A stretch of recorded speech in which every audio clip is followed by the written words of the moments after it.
તો સોલા સિવિલમાં ડોક્ટર્સ અને સ્ટાફ સમયસર હોસ્પિટલ ના પહોંચતા જ દર્દીઓ હેરાન પરેશાન છે। આરએમઓની પણ ખુરશીઓ ખાલી છે। તો અમે હવે આયુષ્માન કાર્ડની ઓફિસ પહોંચ્યા, તો ત્યાં કેવી પોલમપોલ જોવા મળી છે એ પણ જાણી લઈએ।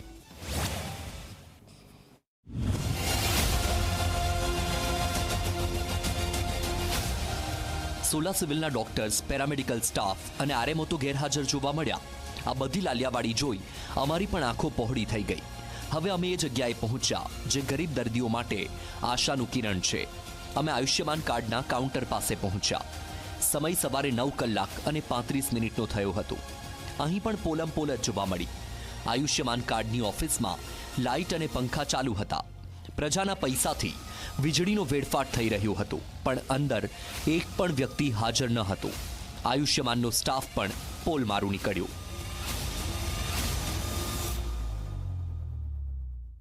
શનિવારનો સમય છે અને હવે જોઈએ કે સમય કેટલો થઈ ગયો છે। આજે હાફ ડે છે, એટલે કે 9 વાગ્યાની ઓપીડી શરૂ થવી જોઈતી હતી, પરંતુ 9:30 થઈ ચૂક્યા છે। અત્યારે આપ દ્રશ્યો જુઓ કે અહીં જે સ્ટાફ છે જે સમયસર નથી।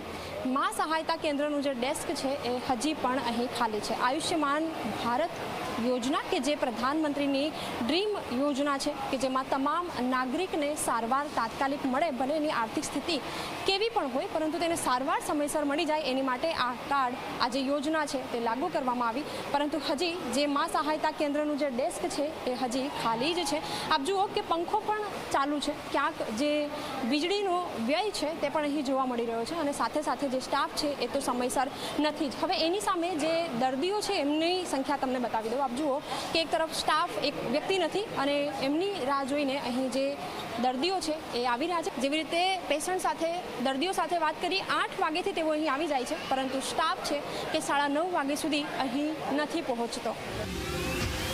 હવે વિચારો, જે રાજ્યનું સૌથી મોટું મહાનગર છે, જે સિવિલ રાજ્યમાં બીજા નંબરે સૌથી મોટી માનવામાં આવે છે, જો અહીં પણ આવી સ્થિતિ હોય તો પછી અંતરિયાળ ગામડા અને નાના શહેરોમાં કેવી દશા હશે? મહાનગરોમાં પણ પોલમારું સરકારી સ્ટાફ હોય તો ગામડાઓમાં તો કલ્પના પણ ન કરી શકાય ને।